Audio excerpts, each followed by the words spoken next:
And away we go. It's the DFS Early Bird presented by Awesemo.com, brought to you in part by Yahoo DFS. Dan Strafford and Adam Scherer along with you on this Thursday morning. A little bit of confusion. EMAC has the flu, Adam.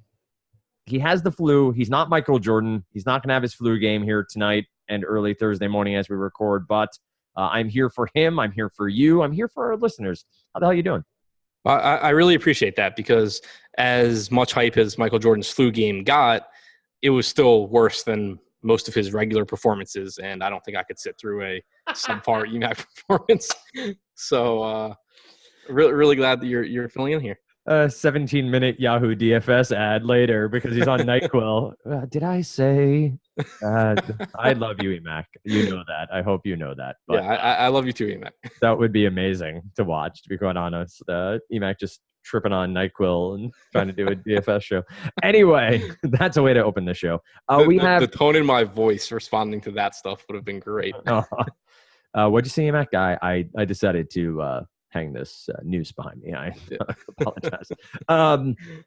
Let's talk. We have two slates here. So there's a 7-game early, 7-game late. We're going to talk about the 7-game early. You have Adam Scherer at your disposal on multiple shows, multiple content pieces throughout the day on Thursday. So we want to focus on the early, get you set there. There will be an MLB strategy show Thursday morning that you can check in on. I will also point out for those of you who are into random baseball stats that mean absolutely nothing, on September 11th, the New York Mets scored 9 runs on 11 hits. Pretty cool. I know it means absolutely nothing, but still the fun part of baseball that those numbers came to be on 9/11 in New York, no less, for the Mets. Quick tangent on that also.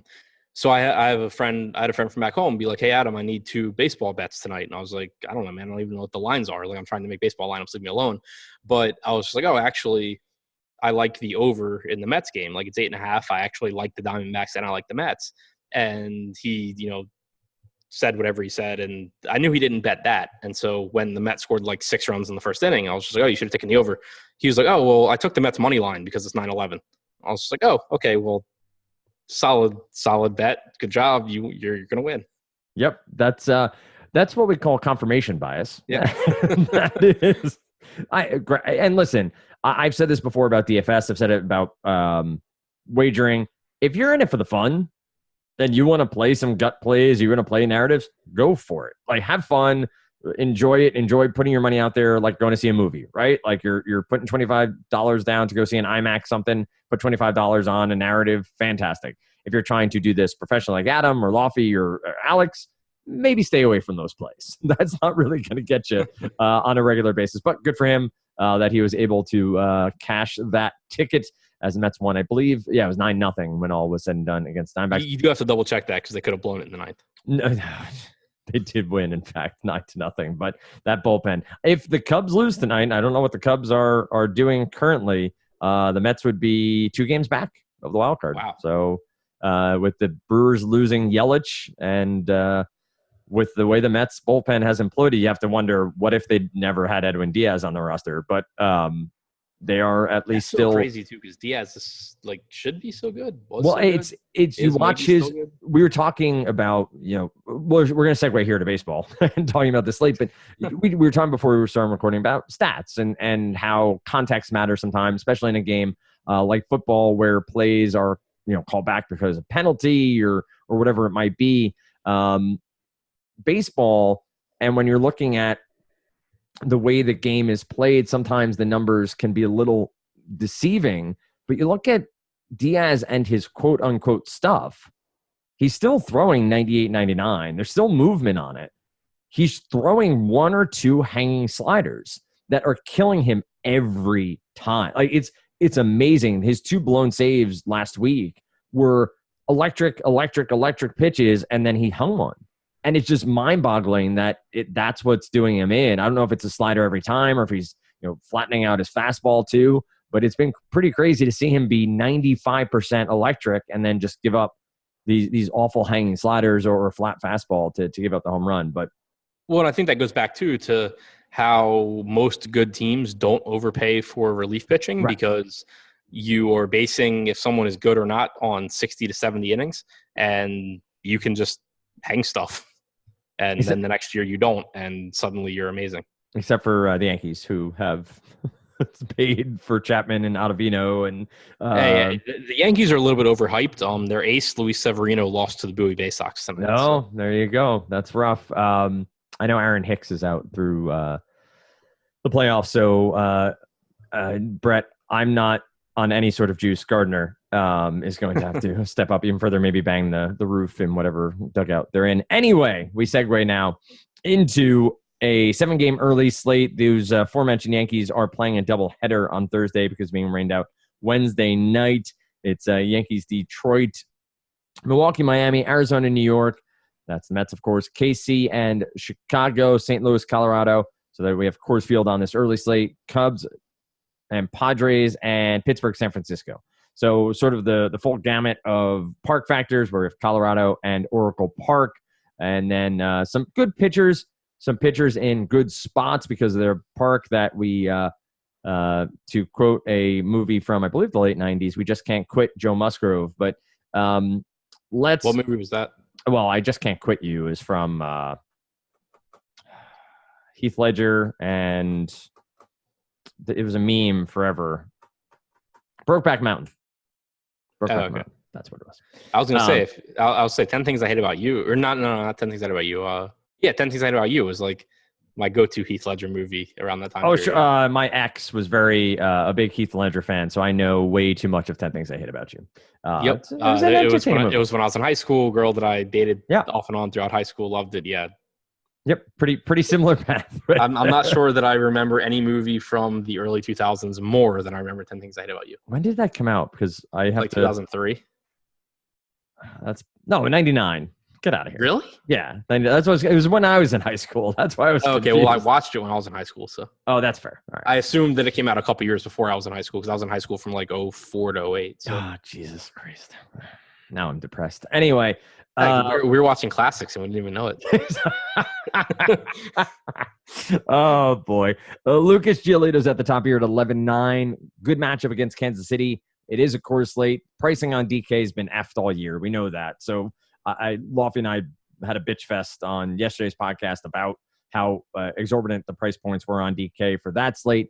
We could talk about it again here, but Giolito at 11-9, he's had a very solid year. He's had electric starts where he's put up gigantic outputs. 11-9 feels a little pricey, but is it that much comparatively to what we've seen on DK and for the matchup against Kansas City? I know they don't strike out a ton, but not a lot of power in that lineup. I don't really think so. I mean, it's not a price tag where he's the first guy into your lineup, which I think is kind of the goal of pricing in DFS with aces like this. I at least find it enjoyable when you can't really get to them too easily. It's when you start pricing up every mid-range guy by $2,000 too that it starts to get tough. Right. But I think he's in a good spot against Kansas City. You know, they have 4 to 5 average to above average hitters in their lineup, and then they have a bunch of terrible guys after that. Giolito is really, really good. I think that at 11-9, he's a perfectly fine play, but it does limit what you can do as far as your offensive stacks go.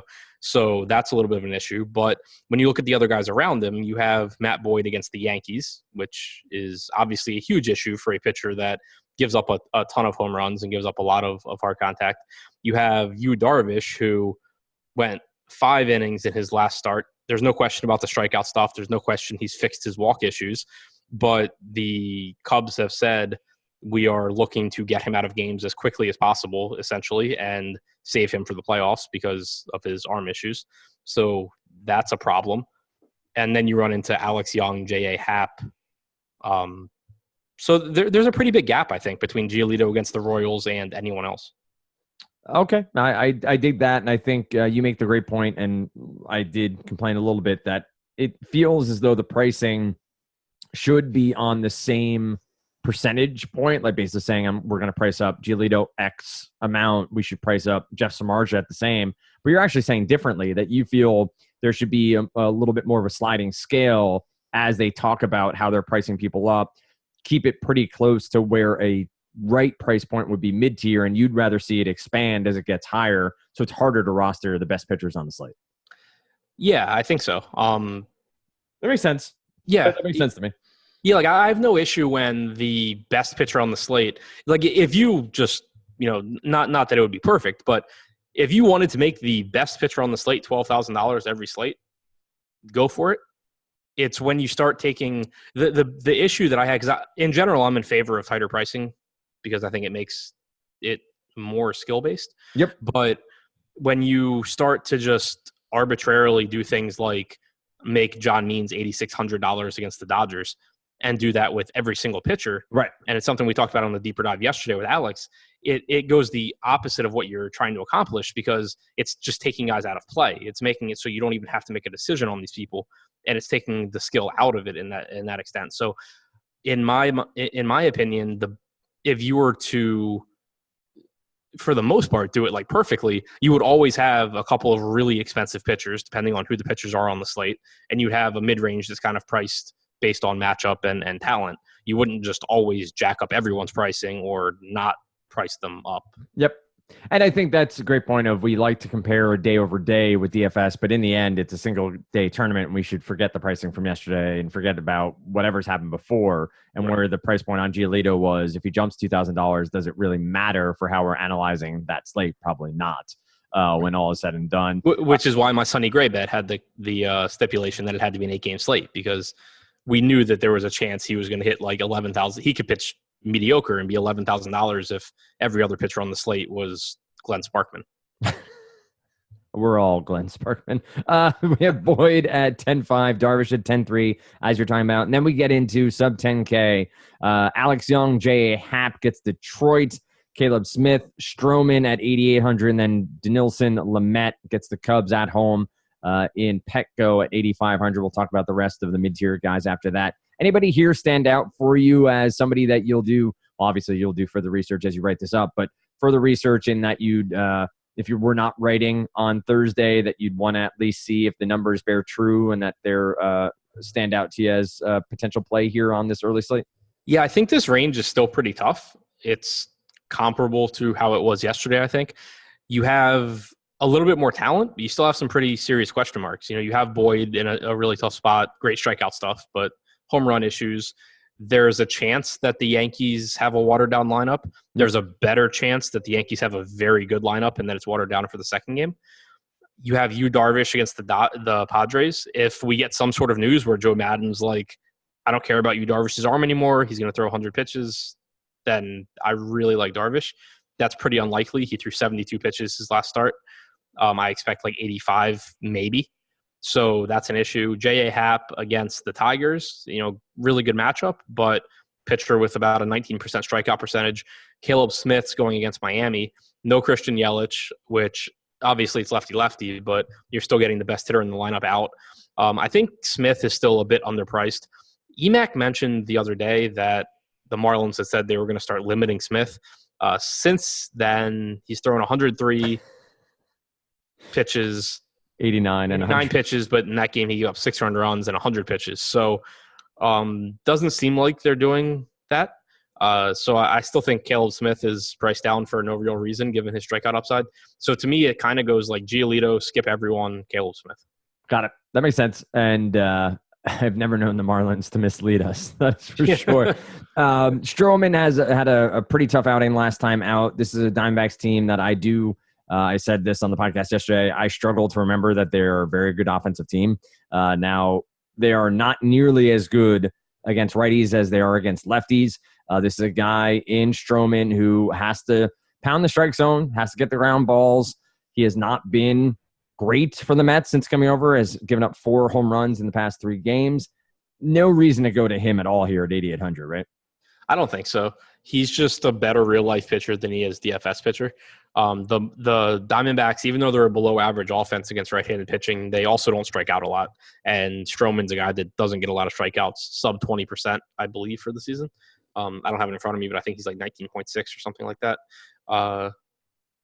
I can pull. I have actually still don't see him. Like now I do have it in front of me. 12.9% K minus walk, 20.1% K percentage on the year. Okay, yeah, now I see him. Okay.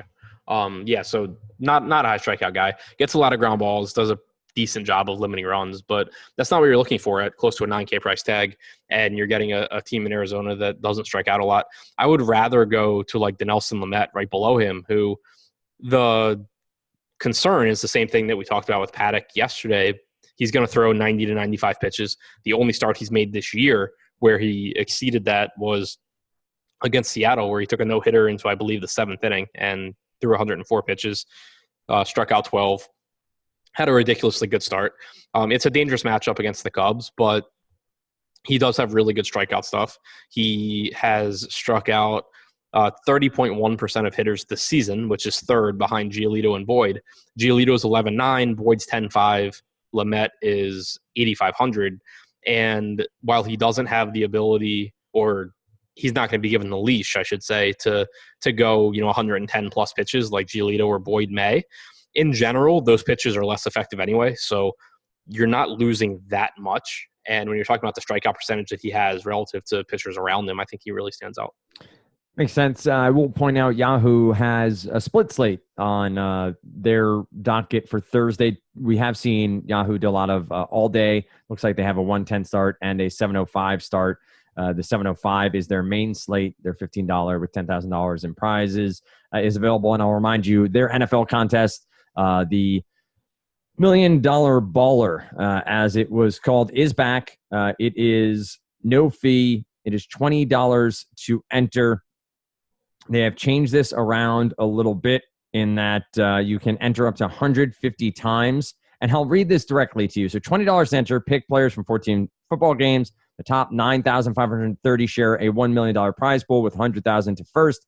This contest is guaranteed to run even if it doesn't fill. Enter up to 150 times to improve your chances of winning. Good luck, it says. And obviously the big thing here also on Fantasy Draft, no management fee. And Fantasy Draft, a little bit of a different beast with how they've set up their structure moving forward. But you want to pay attention to these other sites. I've talked about it a couple times. They're trying to build up their user base. You try to build up your bankroll by using these management fee free every damn time. Worked very well for me in NFL this weekend. Yes, so I've heard. I mean, you did not have a humble brag tweet about your withdrawal from Fantasy Draft without any issue. Well, I mean, I got my ass beat on DraftKings too, but I did very well on Yahoo and Fantasy Draft. There you have it. And there are other sites that are popping up. I will say this about, and this is not to say to not play or to play on those sites. Just do your due diligence around the ones that pop up at the beginning of the NFL season. Prize pools are being paid. Great. Deposit. Do what you want. But just make sure you're doing the research behind where you're putting your money and exactly how they're paying out and what sort of rules of the road there are, what the management fees, rake, whatever you want to call it, are on some of these sites that pop up randomly throughout the year. All right, so let's close out the pitching slate. So you have Samardzija, Michaelis, Gio Gonzalez against the Miami Marlins, Musgrove against San Francisco, Tim Melville against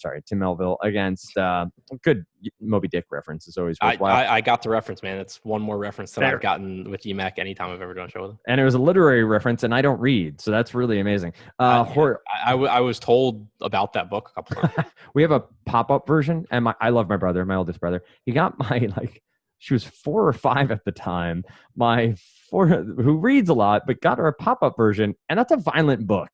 Like, there's a lot that happens in that book where you're like, pop up and there's a dagger. I'm like, what is going on in this pop-up book?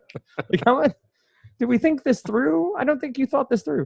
Jorge Lopez. So I will ask you direct questions on Gio Gonzalez in Miami. We know the matchup. I know they have some righty power, but still, this is 6,700 for Gio in Miami for Marlins Park. We know all the upside there. And Joe Musgrove made the joke about we can't quit him, but he's been somebody that has been mentioned, I feel like, 3 times a week in DFS articles, even though he pitches once or twice, simply because of his price point and the love he has been able to gain throughout his career as being someone who's just on the precipice of being good. But he hasn't been. He has not shown any real inkling that he's going to make the next step. He's 6,200. Are either of these pitchers or anybody else in that mix, at least on your radar? So a quick tangent on Joe Musgrove was when he was traded from this is going to, I mean, it's a cold take for me, obviously, now that we know what we know. But when he was traded from the Astros to the Pirates for Garrett Cole, I was excited about Joe Musgrove going to the Pirates because at that time, Ray Searage and the Pirates had their reputation as being like the pitcher whisperer, and the Astros were, whatever. And Garrett Cole was this guy that was underperforming his talent level, and et cetera, et cetera. I was just like, oh my God, Joe Musgrove is going to be so good on the Pirates. And then every pitcher goes to the Astros and is amazing, while Joe Musgrove's on the Pirates throwing his fastball 70% of the time for God knows what reason. So that Musgrove has the ability to be good. Not going to happen while he's there. Right. But he's still good enough to be $6,200 on DraftKings. He's in San Francisco. San Francisco is a below-average offense. Musgrove has about a 20.5% strikeout percentage. He does make up for that a bit with a 5.5% walk percentage. So his 15.4% K-minus BB percentage is actually still pretty decent for his salary. 4.4 for Sierra, and again, pitching in San Francisco. I like Musgrove a lot. It's just really frustrating to me because when he was on the Astros, it was like he was one thing away, and then he went to the Pirates, and now he's like three things away. Right. He has the talent. He's just never gonna be in that situation, I don't think. And what about Gio? 6,700 against the Marlins is fine. I prefer righties against the Marlins, but right. Gio is not bad. The park is favorable for pitchers. He's not gone more than 5 innings since August 3rd. That's a little bit of a concern. But he did throw 102 pitches in his 5 innings on August 26th.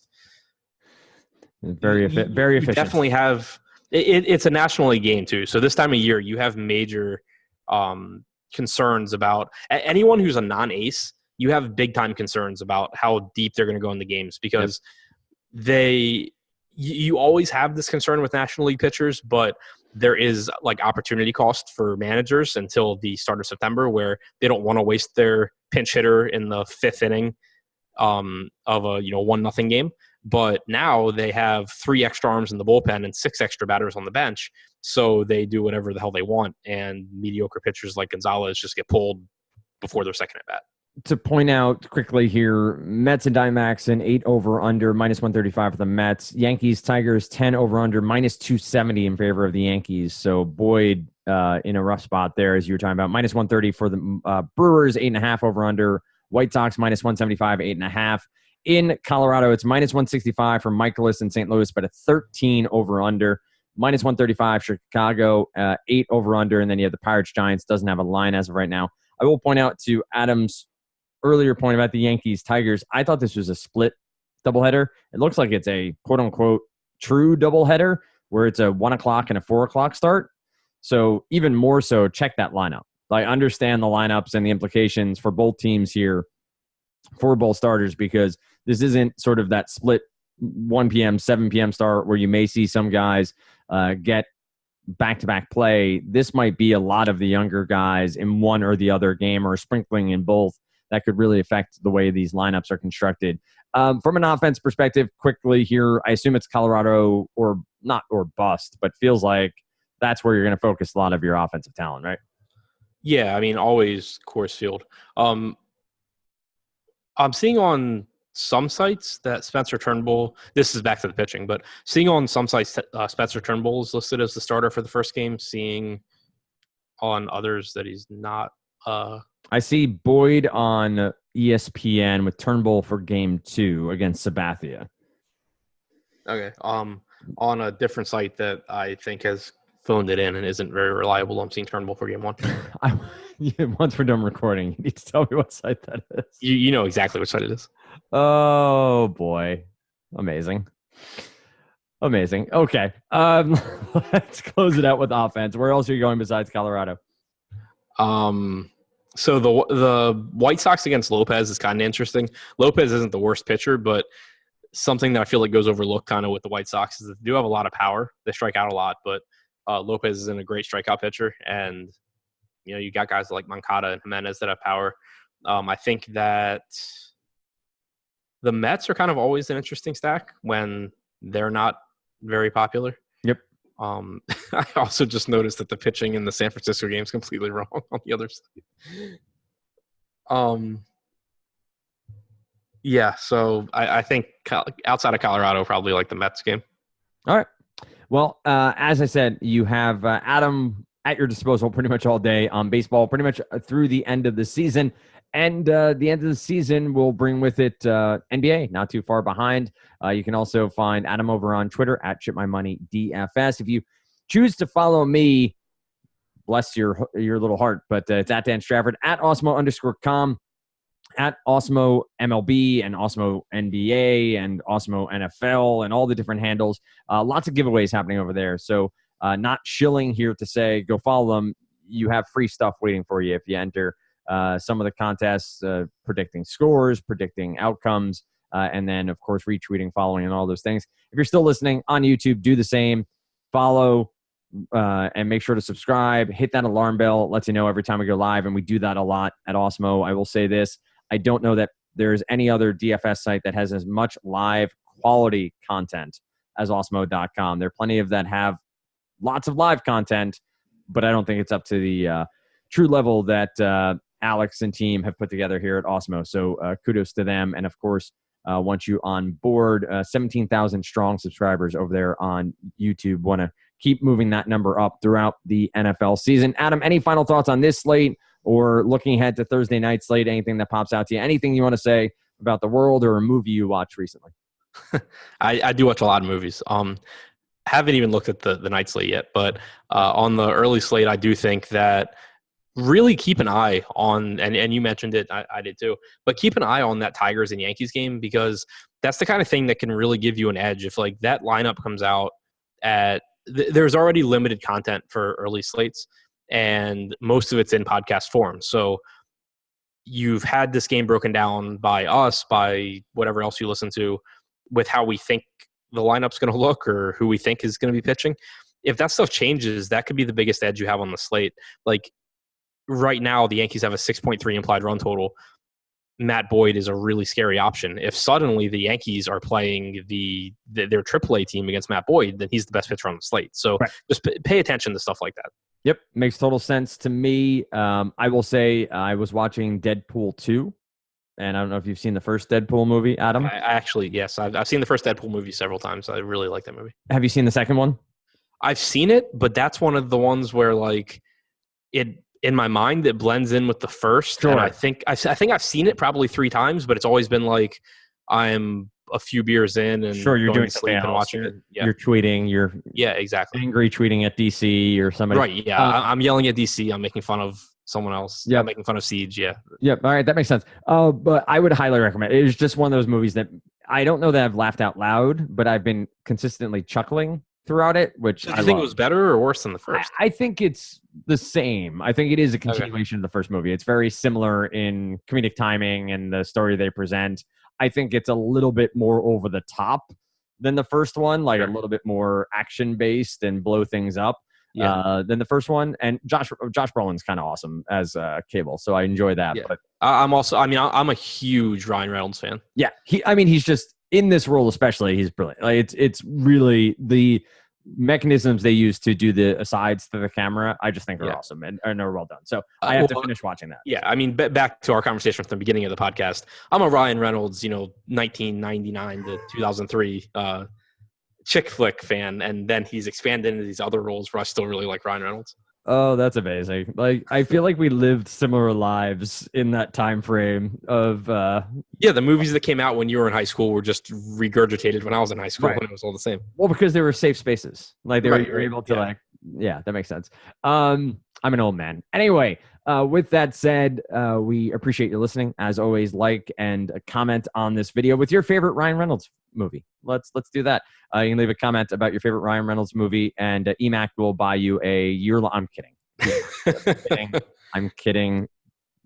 Full disclosure, EMAC's not buying anyone anything. With that said, though, wish you best luck on Thursday's slates. We'll see you again Friday morning right here on the DFS Early Bird presented by Osmo.com.